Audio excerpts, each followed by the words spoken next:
What's up, everybody? Welcome in. It is the Sooners on SI Postgame podcast here as Oklahoma moves to 5-0, a 44-2 zip win over the Kent State Golden Flashes. Michael Hawkins Jr. played. Defense got a shutout. Defense got turnovers. We'll dive into it all here. I'm Ryan Chapman, joined as always by the great Carson Field. Carson, good experience today. I hope it wasn't too hot for you down on the field. Oh, it was perfectly fine. Nice. I'm from Texas. This was nothing. 85 degrees. That doesn't bother me. Football game got out of hand, but it was still a lot of fun. Good to be back out here after a bye. I know everyone on the east side, they were cooking there for the first half, and I apologize, I suppose. We got Ryan Aber here alongside me as well. Aber, on to Texas. Yeah. Oh, we have to do a postgame first. Crap. But yes, on to Texas. Yeah, we'll be talking about the Kent State game, but pretty much everything is going to be through the lens of next week when OU will face Texas. Not quite the top 10 matchup that I think we all expected after what OU had done coming into this game, but will still be a fun one down there. And certainly, even with that, even with the Longhorns' loss today to Florida, the Sooners still have their work cut out for them next week in the Cotton Bowl. Yeah, we will see. Let's dive into it, boys. Let's start on the offensive side of the ball with Michael Hawkins Jr. The big story of this game was going to be, hey, no John Mateer. He had a big honking brace on his right arm. I would just like to remind everyone,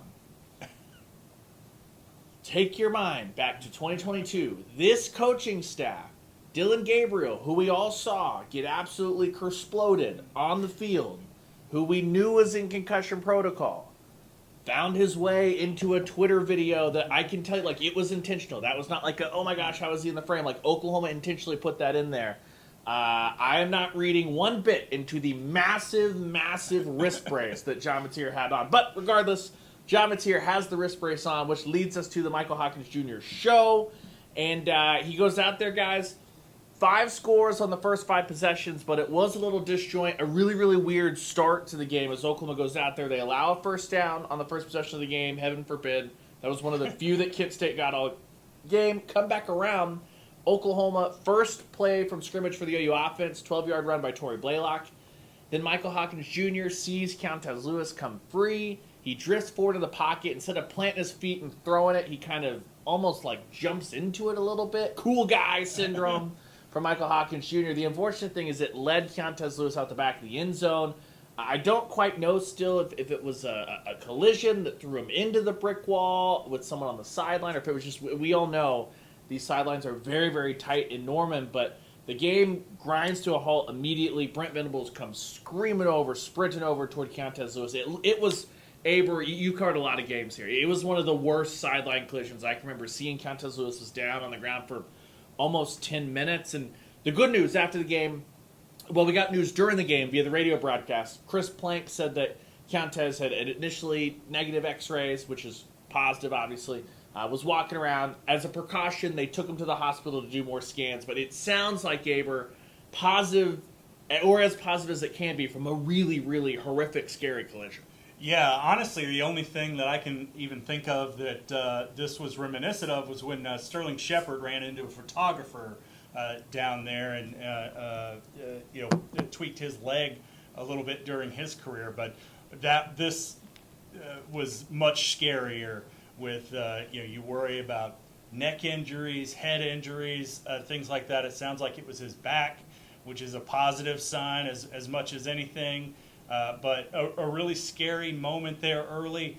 You mentioned Brent Venables running down there. Isaiah Satania never really left Keontez Lewis's side until he was loaded up in the cart. The team flooded down there once they did finally get him loaded up into the cart. But just a weird start to the game to have that kind of delay 10 minutes in, or a more than 10-minute delay there that early.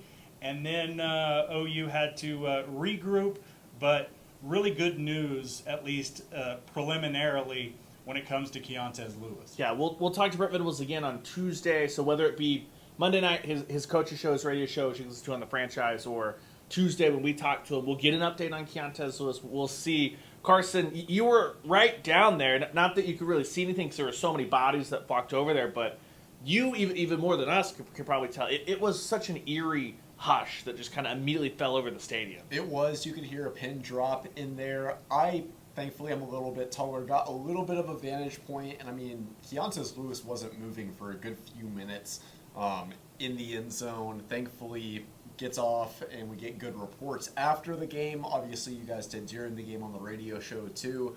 But yeah, very just, like you said, eerie. That's the best way I think I can describe it. But really cool to see all of the teammates flooding down there when he got on the cart. As you mentioned, Satania, Venables. Just really cool that they had his back, just so supportive. These games that you don't expect to be close, you always wonder, like, what's going to be the noteworthy piece of this game? That was probably the most noteworthy piece from this game. Just someone that has been so good for OU through 4 games. The first pass attempt of the game, something like that happens. You never wish for that. You never expect something like that to happen, but at least we got some good news after the game. Yeah, it was a little bizarre, too, because we knew coming into this, you guys know this, OU was going to name their score against Kent State for the most part. The juice in the stadium, there was not a ton pregame, because everyone's been to these before, right? The student section, this is not like a shot at anybody. It was hot over there on that side of the stadium. Students are ready to just pop in if they do get here, get over to Campus Corner, stuff like that. And it was this weird moment of the upper deck was about as empty as we've ever seen. Yeah, and it was everybody, anyone that had suite tickets were just in the suites for the first half, obviously, stuff like that. And so you saw Lewis come free in that play, and I'm thinking, okay, if Hawkins can hit this immediately first pass, then this is going to like ignite the stadium and maybe leap some life into things. And he ended up doing that a couple of plays later. Once they got back going, a really, really just kind of bizarre play. Hawkins is holding on. Kind of, he has defenders get to him. It was probably the worst pass protection game for the offensive line. Yeah, against I don't by think there's far any doubt about that. The worst defensive line they've played, which I wonder if that was like a focus thing maybe for the anyway. Hawkins getting hit, finds Satania, chucks it up there, and what should have been Isaiah Statania running wide open behind 3 bodies kind of became a jump ball in a weird way. He came down with it, but that got things going, Aber, for an interesting day for Michael Hawkins. Through the air, he finished 14 of 24 for 162, 3 touchdowns. He added another score on the ground. He started 2 for 4 on his first 2 drives, then put together 9 straight completions, and it was 9 straight completions, man, where he's changed his arm angle to attack the middle of the field. 2 things that we just never saw last year from him. The arm angle, thrown over the middle of the field, throw it downfield, hitting guys in the flats, and then into the half, doesn't quite go off. He's I think he went to half 11 of 15, and then he only completes 3 of his last 9 in the second half. The second half, I thought, looked off-platform. It almost went the other way. I thought he was amped to start. Then the second half, I thought he got too comfortable and let the mechanics kind of go away. It was kind of a weird up-and-down day for Hawkins. Yeah, really disjointed there, but to start off 11 of 13, I thought was a really positive sign for Michael Hawkins. And he didn't put the ball in bad position like we saw him do so many times last year. That play to Satania, while maybe not perfect, you could see why he floated it there with the pressure that he was receiving. And even that, it wasn't like there was a legitimate chance for them to make an interception there. He protected the ball well.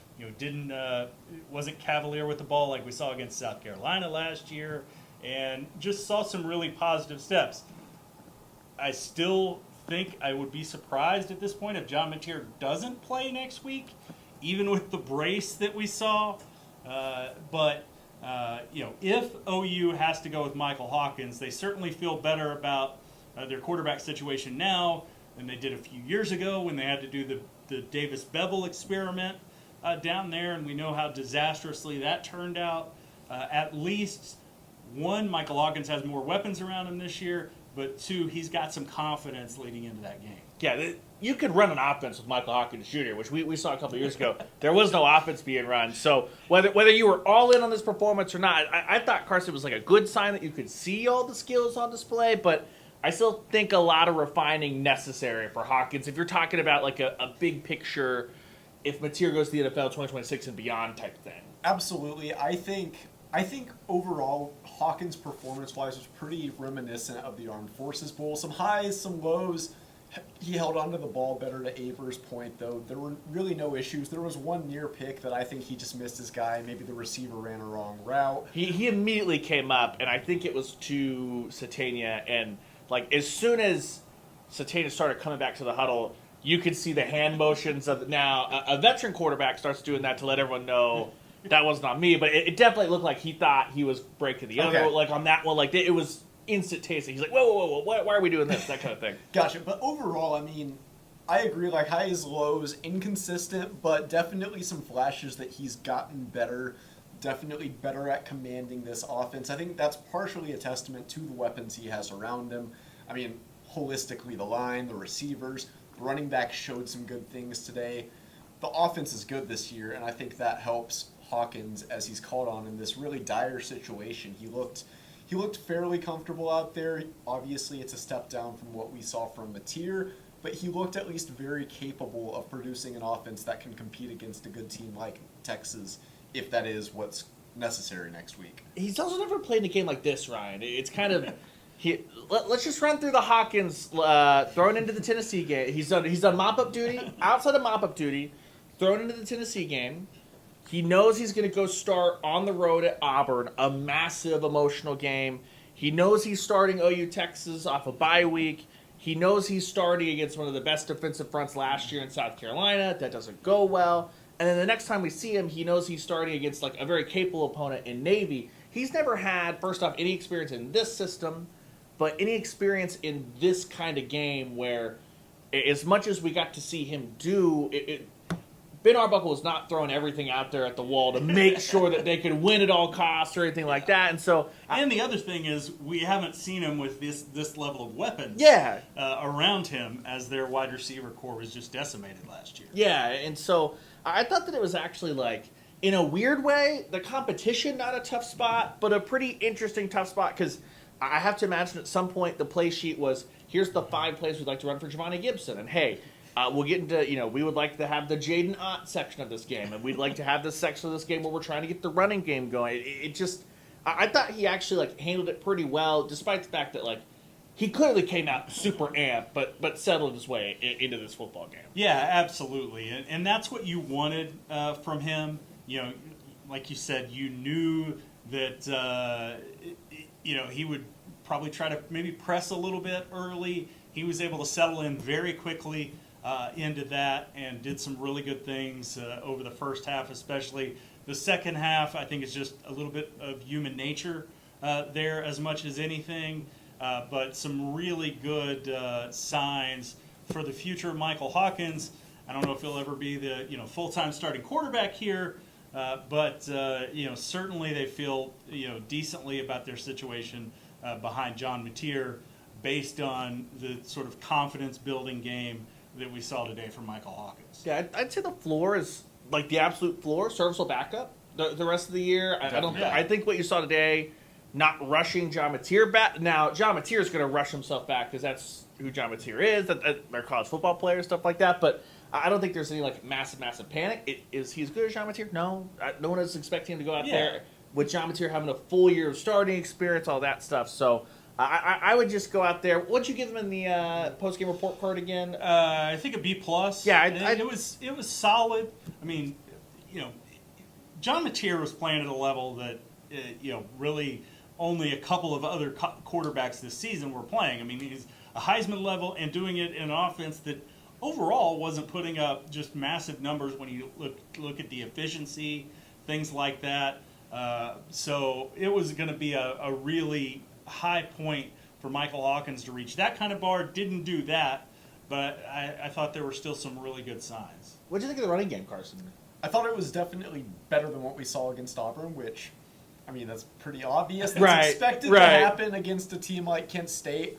But, I mean, Torrey Blaylock looked a lot better. I think the run blocking was also a lot better, not just comparing defenses. I thought they just played a better performance than they did against Auburn, but Blaylock looked good. Jaden Ott, obviously, he came in.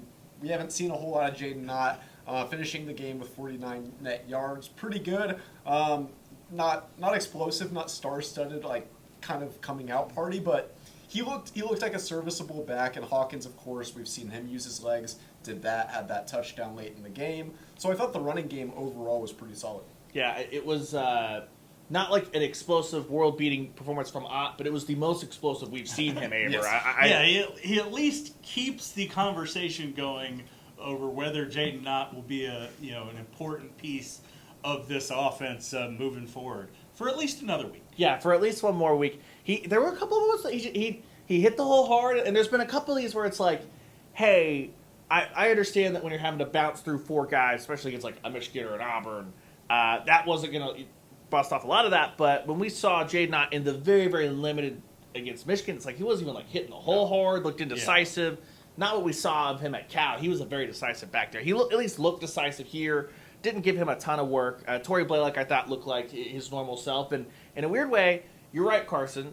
Much bigger holes, things like that. I thought the best maybe run blocking game for the offensive line. Which, I don't think it was close. Which it needed to be. It needed to be today for a couple factors. First off, Kent State bad. We get it. I mean, Kent State so bad they basically like benched their starting quarterback, not for performance. That was just crazy. Which I know to not play your starting quarterback against Oklahoma. I sort of get the reasoning, and especially like if they were going to contend for a conference title, maybe you could see it, but to hold your starting quarterback out against Oklahoma, and I get they've had a really rough non-conference schedule with Texas Tech, Florida State on the schedule, but still just sort of shocking to see Kent State do what they did at quarterback today. It's a little bizarre, but I mean, it's Kent State, so it is what it is. And to address it, wasn't injured. Yeah. Just saving him for conference play. Now, and I know, I guess what, last year, apparently, we were talking to Tom Green, I think, that apparently they had 2 quarterbacks go down in one game that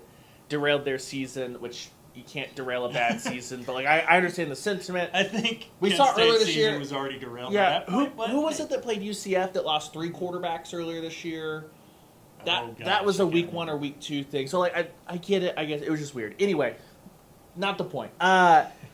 You had your starting offensive line back, Michael Fasusi back in there, Mikla and Favechi, though they never left. They were in the line. It looked a lot better. Derek Simmons out there. So you had the 5 that you wanted. I thought Fasusi looked much way better physically than what he had looked at against Auburn.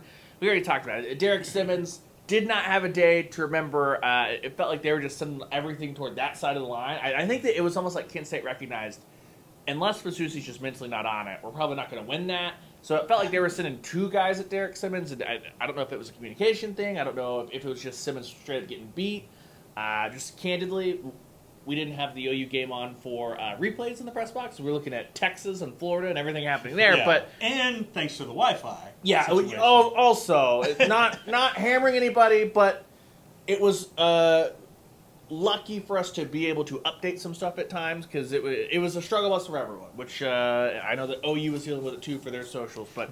It was not maybe the offensive line pass blocking performance you wanted, but at the end of the day, you got 185 yards, and look, everything's out the window going into OU Texas always, but it's certainly out the window the way that Texas and Florida went down. Good news is when you're talking about that kind of stuff, flip over to the other side of the ball, and you're asking, hey, focus, stuff like that, Carson.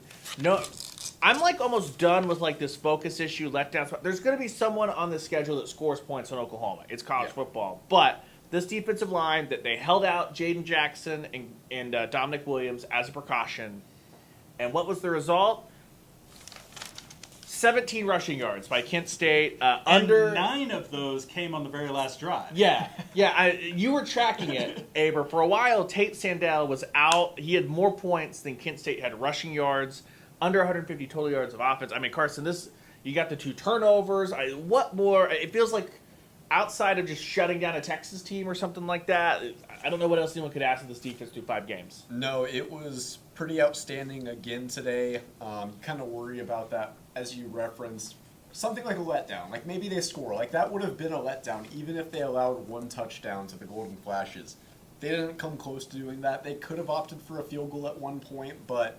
I mean, that was a win. That was easily Kent State's best drive of the day. What an odd thing to not play your starting quarterback, but then go for it instead of getting shut out. Sorry. Anyway. Oh, I agree. But, I mean, the front 7 hasn't disappointed once this year. You look at R. Mason Thomas and David Stone leading the team in tackles. It's not easy to do that as defensive linemen. I thought David Stone, once again, was excellent. I think PJ Adebawore had a really good game He's today. coming on, man. He's coming on strong. I feel like he's kind of following the mold of what David Stone, Marvin Jones Jr. Maybe his grades weren't the best in the first few weeks, but lately I feel like he's looked really good. He was excellent today. Just seeing the depth on full display. Obviously, they rotated. I think Venables said they played, 70 players total? 75, I think. 75. I mean, a lot of people got reps, and no one just looked horrible on defense. A lot of people looked really good. I thought Taylor Heim looked solid. He's someone that I think is going to be really big for the defense in the future. So just seeing a big rotation and seeing how dominant time and time again the front seven looked without Dominic Williams, without Jaden Jackson. I mean, you've got to love that feeling going into a game as big as the Red River rivalry. And you talk about players coming on strong. How about Danny Okoye's game? Had a couple of tackles, including a sack. The defensive line was just dominant. They accounted for all 5 of the Sooner sacks, and I believe 11 of 13 of their tackles for loss. I mean, this defensive line just continues to show, one, why they're the strength of this defense, but 2, why they're one of the best defensive lines in college football, and that's because of the depth that they're flashing week in and week out. Yeah, and I'm not going to say it like over and over and over again, like we get it, it's Kent State, but yeah, it's just the blanket disclaimer. Blanket statement, we get it. But I thought that Marcus Strong, he continues to, he's been given chances in different spots, whether it be Kent State, Illinois State, a spot, couple of snaps here against Michigan, Aber, stuff like that.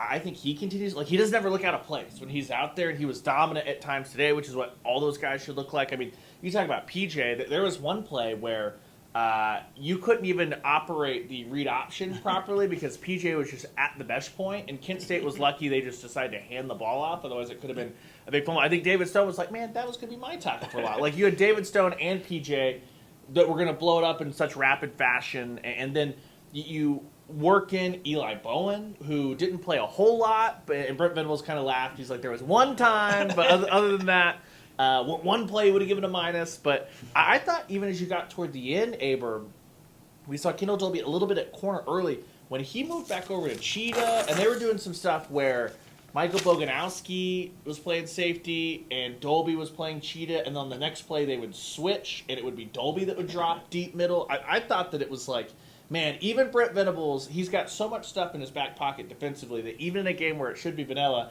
he's showing some stuff, doing some cool things. And I think that Dolby, this is the most aggressive and the fastest I think we've seen him play, which is a fantastic sign headed down to the Cotton Bowl. Yeah, and that's what I wrote before the game in our X Factors, the Under the Radar. Sorry, getting it confused.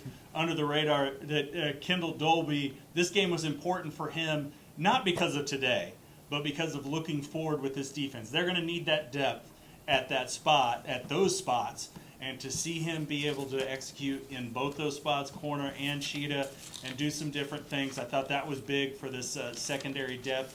Like you mentioned, we saw Eli Bowen for the first time, not a ton, but I thought it was really important to get him out there for the first couple of drives, especially find his comfort level, because they're going to need all of those guys next week against the Texas team that's going to come in a little bit fired up.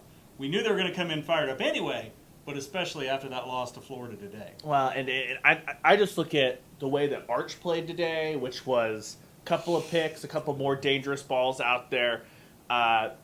This is not like a negative against Cortland Guillory. I have no doubt that Cortland Guillory can go out there and play a really, really good game next week, but we know this, that we've seen this across multiple coaching staffs, across decades and decades and decades. You can have a big rotation. More times than not, when you march down to the Cotton Bowl, it's the veterans that go out there first. How many times did like Jaden Hazelwood war with Lincoln Riley because Lincoln was like, yeah, this is a CeeDee Lamb game, brother. Like, they're like, relax, yeah, settle down, stuff like that. And when you go into next week with just the chaos and the cauldron of just emotion that thing is, having an Eli Bowen that's played in that game before, having Gentry Williams, having Robert Spears Jennings, having Dolby, having Peyton Bowen, even for a guy like Kendall Daniels that is a veteran college football player, but he's never played in a game quite like that, having all those pieces around a guy like that with a Kit Lewis and a Cove McKenzie, I think that's going to be massive, Carson. No, the experience is going to be huge. I mean, a lot of these defenders got punched in the mouth in this game last year, too. I think that quick memory of just like, yeah, this happened, we're not going to want that to happen again. We've added some new talent to this defense. I think that's I've never covered this game. I've never been out there, but any rivalry game like this, you're going to want to lean on your experienced players. Guys like Guillory obviously need to take as much in as they can from Gentry Williams, Eli Bowen, a lot of the older defensive backs in the room. I think that's going to be huge. Yeah, and the other thing too is you don't. This team wasn't pressing. The defense wasn't pressing without the turnover. But if you were worried about that, that can go away now too. Just kind of funny. The last turnover they forced came in Baton Rouge. It was a Grayson Halton strip sack at about the 11-yard line that R. Mason Thomas picked up and ran in for a touchdown. Today, roles the reverse. It was R. Mason Thomas with the strip sack on the 4. The ball bounced around on the turf for what felt like years. Finally, Grayson Halton finds it. He scores the touchdown. Jaden Hardy added an interception, and Aber. Now that we can put that one to bed. Finally, it's the only thing the defense hadn't done so far. Yeah, and Grayson Halton said that he really wanted a touchdown after what happened against Temple. Fair. Not being able to get to that ball, and certainly made up for that today. It was the only thing, like you said, remaining on OU's defensive resume that they hadn't done. They had been really good, second in the country in total defense coming into this game without forcing a turnover. But you just had a feeling it was close. They'd gotten closer the last couple weeks, just hadn't quite got one. Today they were able to get 2. And I think the way that they were able to do it, again, the strip sack, R. Mason Thomas, who was quiet for the first 3 games of the season and has just exploded really since coming back at halftime of that Auburn game. He's been phenomenal. And then Jaden Hardy to get his chance, sort of stepping in front of a slant route, I believe it was. Just a really good momentum builder for this defense. And R. Mason Thomas talked about it after the game, so did Grayson Halton. Just the relief of finally having that off your back, finally not having to talk about it week in and week out. When are you going to get one? And so many times we've seen OU Texas come down to a big-time turnover late. So, not that that's certainly, you can write that in pen that it's going to happen next week, but the chances are pretty good that if you can force turnovers, and Arch Manning showed that he's susceptible to them today, that you've got a whole lot better chance to be successful against the Longhorns. On the last 2 years, I know that last year didn't go well, but Brentford's defense has forced early interceptions against Quinn Ewers. And when you look at the quarterback situation is going to be a huge talking point all week long. Is it going to be Mateer? Is it going to be Hawkins? All that stuff. But and I know we can't take that out of it, but let's take that out of it for 2 seconds. Guys, when you look everywhere else across this team, the way that this defense is playing, the way this defensive line, I just don't see a day where they're going to have an awful, awful day at the office. There might be a team that finds some success, who's able to run the ball on them, but when you talk about getting Jaden Jackson and Dominic Williams back next week in with everybody here, the way that you've got veteran playmakers, whether it be Sammy, Omosigo, Kip Lewis, Kobe McKenzie at linebacker, veteran guys on the back of that defense. When you've got special teams playing the way that Oklahoma has right now, Tate Sandell bangs through the what did they 55-yarder, which was the 4th longest field goal ever made here at Owen Field, the 7th longest in program history. That tied Gabe Burkich's 55-yarder that he kicked against Tulane in 2021. Grayson Miller puts a punt out at the half-yard line, basically. He's been excellent.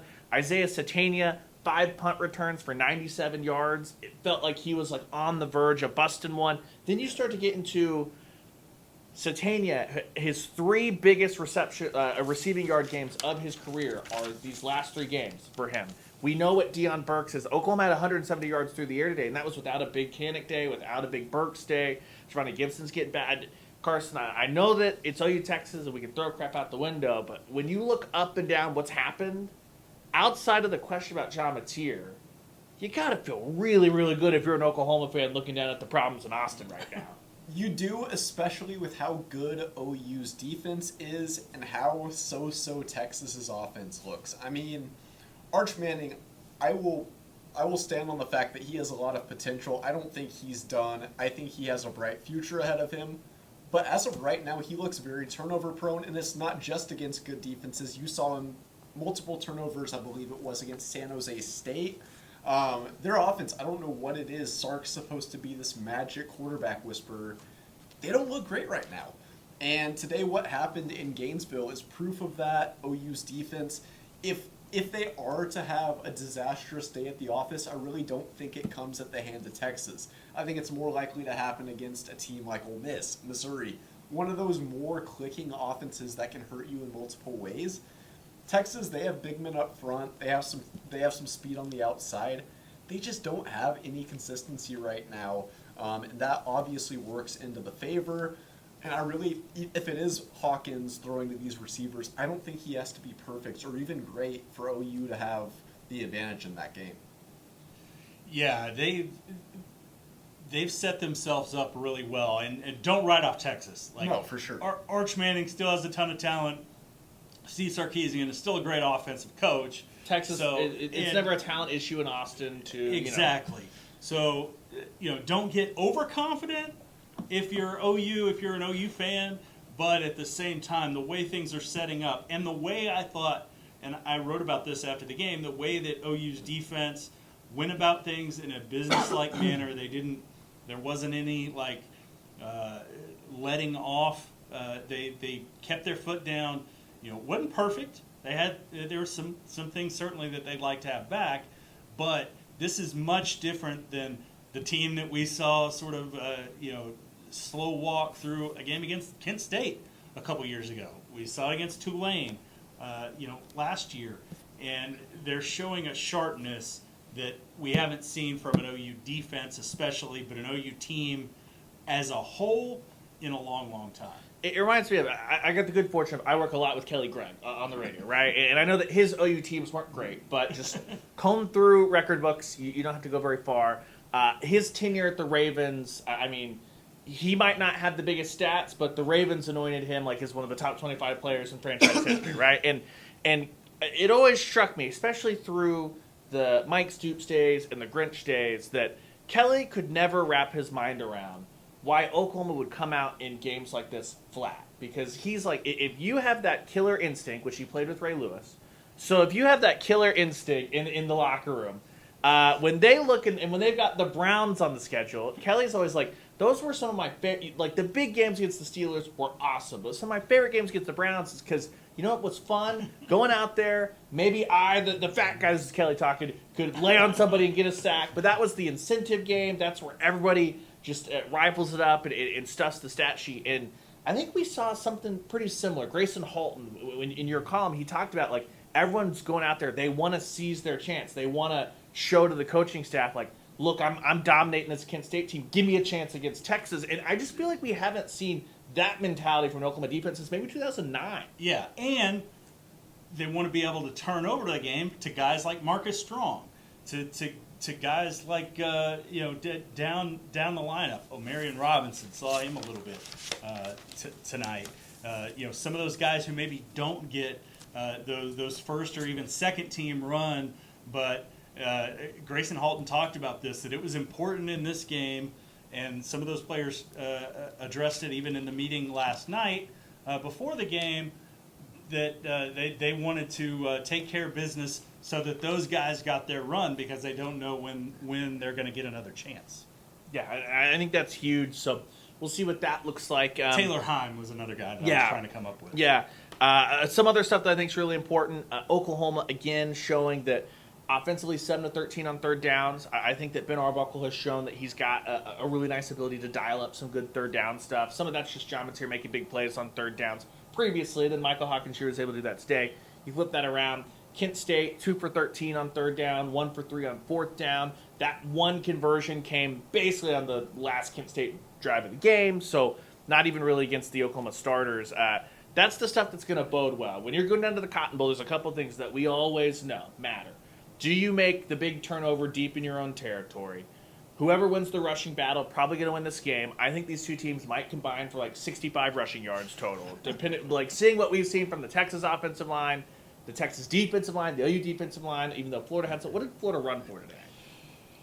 Let's see what the team stats say. Florida ran for 159 yards. Ooh, and Texas ran for 52. Yeah, I think Texas is going to struggle to run the football this next week. So can Oklahoma get enough between either Hawkins or Mateer plus a Torrey Blaylock who ran well today, plus a Jade Knott. We'll see there. And then it's like, hey, the third downs, okay, maybe. I think this is going to be a low-scoring game still because I have a lot of respect for both these defensive lines. It's going to be Carson who shows up big in those key moments to stay on the field, because I don't think any offense is going to have a ton of pretty drives, like 5 or 6 pretty drives, but can you stay on the field long enough to pop your explosive play? That might flip the game next week. Yeah, I think that late drive against Michigan that more or less iced the game, that's a mold that Arbuckle is going to want to follow against a defense as good or can be as good as Texas is. Hasn't always shown this year, but can be as good as Texas. Methodical drives are going to be huge. Short yardage wins. I think a lot of those pop passes, those screen passes are going to be big. I know Deion Burks and Satania both have been really good at those jet sweep motions this year. Utilizing that if those up-the-middle Blaylock runs aren't working, because it's possible it doesn't against a front as big and as talented as Texas. So just trying to get creative, keep your defense off the field so they can be arrested, because like we talked about, Arch Manning still is capable. He still has a lot of talent. They still have weapons on that team, even if they haven't shown their potential yet. Just trying to keep your defense off the field for as long as possible. I think that's the key to winning at the Cotton Bowl. Talk about some of those pop passes. Caden Helms, another. I know we talked a lot about Eli Bowen coming into this, and a lot about Giovanni Gibson coming into this. Caden Helms, finally, the tight end had the cast off his hand. Taylor Tatum was warming up more vigorously than he ever had at this point this season, but he still has the big cast on his hand, so we'll see if that means Tatum's closer or not. But Caden Helms, when they finally got him in there, it was coming out of the end of the first quarter, into the second quarter. They had a 2 tight end set down there, and they ran it to the left, and Caden Helms is combo blocking on the end of the line.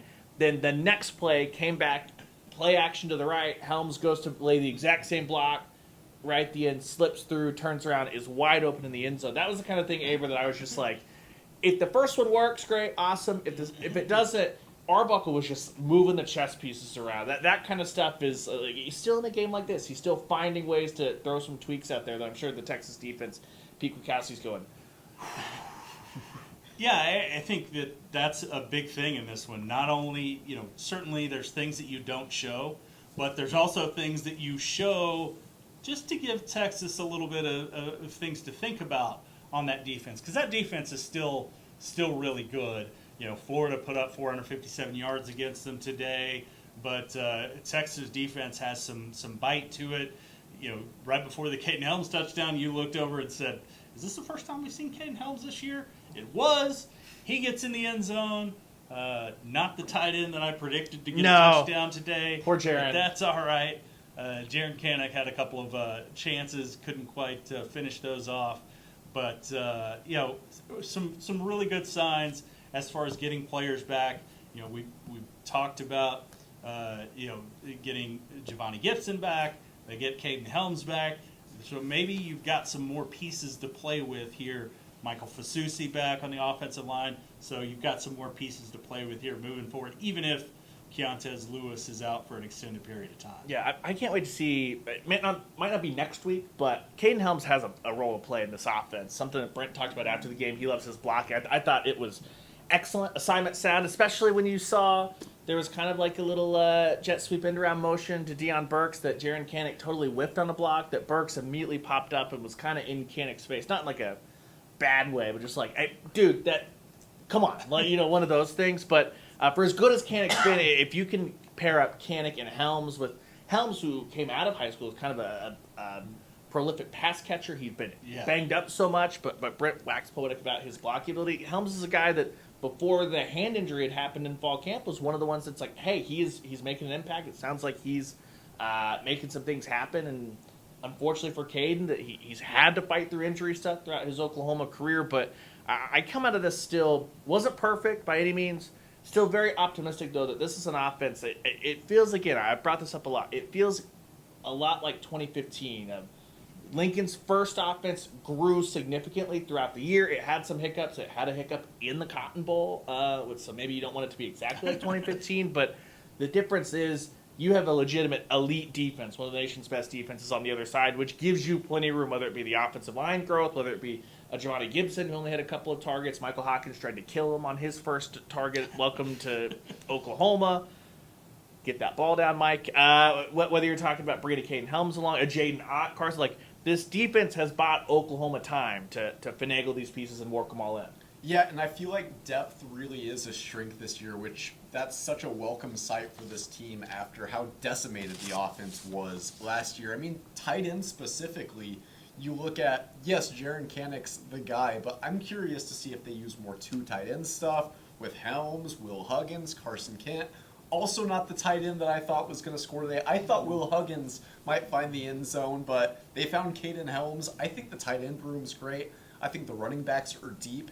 Even if they don't have a true starting or true star running back, they have a lot of good options there. And I feel like the depth is what can get this offense, maybe not to match how good the defense is, just because the defense is that elite. But I mean, I think the depth is going to help this offense reach closer to its ceiling than I think a lot of people thought it would before the year. And we get the PFF grades. We stalled just long enough. a little bit late for Ryan's point about Caden Helms. But Caden Helms, fantastic today. 12 plays, graded out as 69.9 on the pass blocking schedule on the high end for the Sooners, but his overall grade 74.3. Second on the team on offense, behind only Isaiah Satania today. Satania was excellent. He was all over the place. Hawkins, third highest on the offense. He finished with, what was that, a 73.9 for PFF? Yeah. So we'll see there. I thought it was interesting. And interesting also that Fasusi- Derek Simmons is the second highest graded offensive lineman, even with some of their struggles today. Well, the funny thing behind is- Michael Fasusi. Yeah, Fasusi, And- highest graded offensive lineman. Derek Simmons ended with a 72.1. His pass blocking is a 51.3, which is that tracks. We Yeah. that makes but sense. the there. run block numbers show the improvement there that they've made. How many snaps did Giovanni play? Because I know that he was all the way down there at the bottom, I think. Yeah, Giovanni played 23 snaps. That's so good. Maybe a little bit more than I thought just on first look. Yeah. But really good for them to get him into the game, get acclimated. I anticipate him being a bigger piece of this offense moving forward, especially if Keontez Lewis is out for an extended period of time. But some good things. Ryan Foje played 24 snaps for them. They were able to get in some younger guys. He played at tackle, too. As well. Yeah, played yeah. at tackle for those spots. And so certainly some positive signs there. Elijah Thomas played 11 snaps there. Eddie Pierre-Louis played 24. So able to show off that depth that we've been talking about really throughout the whole podcast. Did they give R. Mason a 95 over there? Did I see that right? Yeah, R. Mason 94.1. So pretty good. 94.2 on the pass rush. That'll play. So, that'll work. I know it's not apples to apples. I just think it's funny that you have 10 defenders that were rated basically as good or higher than Satania on what. Anyway, elite defense. That's what that says there. To some of the points we made earlier, Danny Okoye graded out at nearly an 80. One of the top six defensive guys. Kendall Daniels had another strong game as well. So some really good numbers for them on the defensive side. Obviously, we'll be tracking the Keontez Lewis situation this week as we get any more information. We'll be tracking a ton of John Mateer. We talked about Jackson, Dominic Williams, those two guys held out. The way that Brent just brushed off, hey, we held a couple guys out in postgame, that it felt like very much a no panic, no concern about that. We'll double check on that. The only real other injury, banged up situation, Logan Hallen did get rolled up on almost immediately as he was in there. That meant that Luke Baklanko had to hop in there at right tackle, which obviously Logan Hallen's been a really, really key piece as far as being a swing tackle for Oklahoma when Derek Simmons was out game 1. Fasusi missing game 3 and 4, certainly, basically, in that last drive against Michigan. So we'll have to check up on that. But, boys, before we close down shop, before we get out of here, anything else, Carson, before we migrate down? I guess we're not migrating down to Dallas yet. We still got a bunch of media, all that stuff. But before our minds fully migrate down to the Cotton Bowl. Yep. Props to the Golden Flashes for trying. They brought some cool uniforms. They I showed like- up. Good job, good effort. They showed up. I like those yellow lids. Those were pretty clean. The helmets look good. They were good looking helmets, but I am very psyched for this upcoming week. Should be fun. Yeah, it should be a good one. One final PFF note. R. Mason Thomas's 94.1, the highest grade of his career. We expected that. with what we saw, but still pretty eye-opening. I think 88 point something was his highest previous to this. So, just shows, again, the kind of game that he had, and they'll need him next week against Texas for sure. Absolutely, absolutely. And most important thing, no second half targetings in this one as well. So got out of that. Oklahoma Sooners on his side. That's the website. If you want to read more about the Keontae Lewis situation, everything that Brent Venables had to say, some of what the players had to say, Aber put that story up. I wrote about Michael Hawkins Jr. and how everyone reacted to his first start. Got tons and tons and tons of videos all over the place. You can hit those up either at the website or on Hoover's YouTube page, John Hoover Media. Aber wrote the big column about the defense taking care of business. And be sure you're rolling through, even if you're listening to this on Sunday, Carson's got a big recruiting update. I'll have a story on Tate Sandell, Oklahoma's weapon, that I think might be an ace in the hole for the Sooners as they head down to the Cotton Bowl. Aber's writing about Satania and his big day. We'll talk about Jaden Ott. We'll have all the poll updates, all that fun stuff. Oklahoma Sooners on SI.com. And hey, if you missed it, Friday night, OU softball got rolling out there. Their battle series. That's been going off like gangbusters. Just go to the website, hit the softball tab if you want to read all about what happened there. I had a live thread that Carson and I were in, so if you want to just scroll through and see how that went, but also had some takeaways from that people seem to have enjoyed. So we got that as well.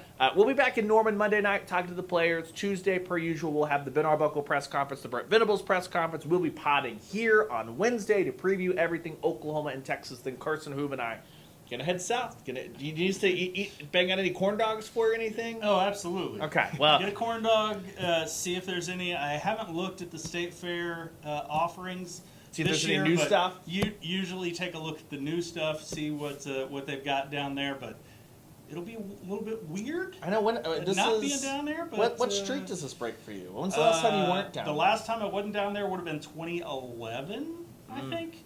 So it's been a while. Yeah. But y'all enjoy it.